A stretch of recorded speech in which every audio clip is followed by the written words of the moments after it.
Hi, I'm Scott Houston. In this quick video, I'm going to explain to you what an arpeggio is. Ta-da!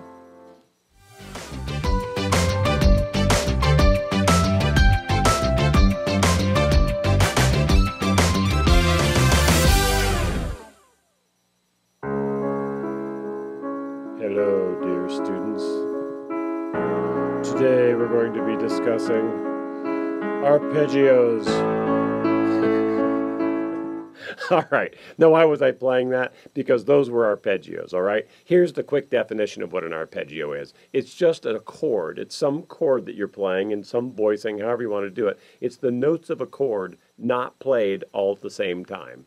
Hey, that's pretty straightforward, huh? So, for example, this is, this is a chord. This is an arpeggio.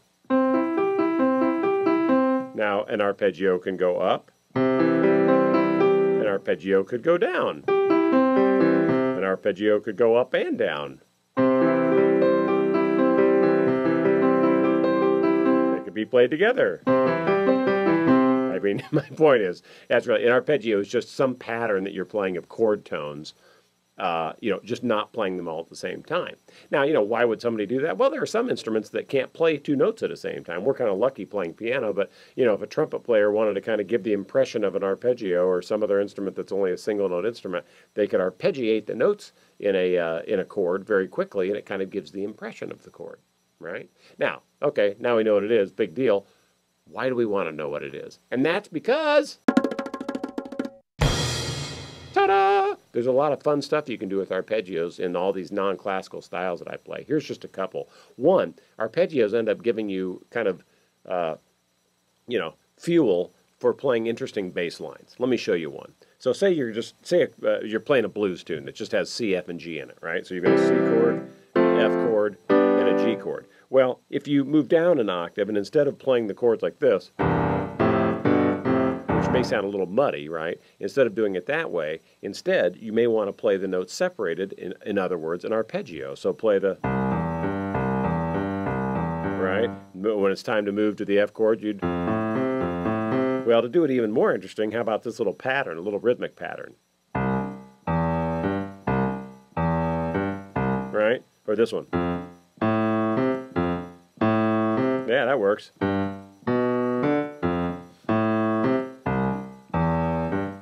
Right? Or sometimes in ballads you end up playing, an arpeggio up a couple octave with your pedal held down, like you play.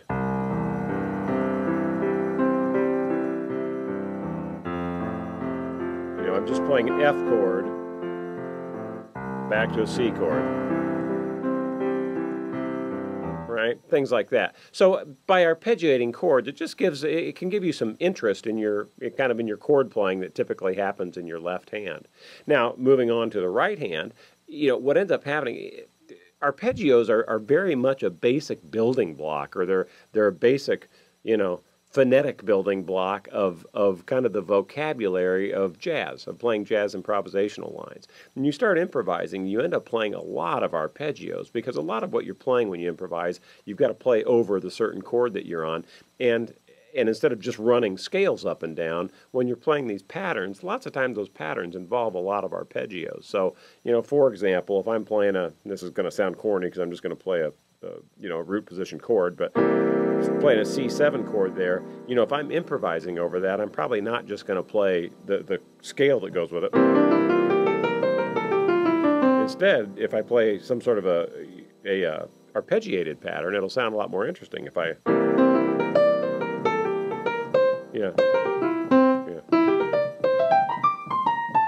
whatever it is. And again, you're not just playing just the arpeggio, but the arpeggios end up being a big portion of kind of your vocabulary when you're playing improvisational lines that way.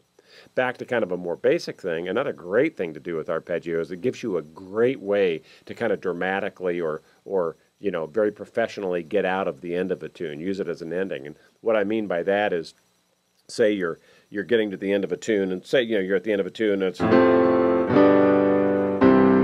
there's the end of the tune. You're stuck on a C chord there, right? And instead of just sitting there, maybe you can go, and then to finish it, play some arpeggios.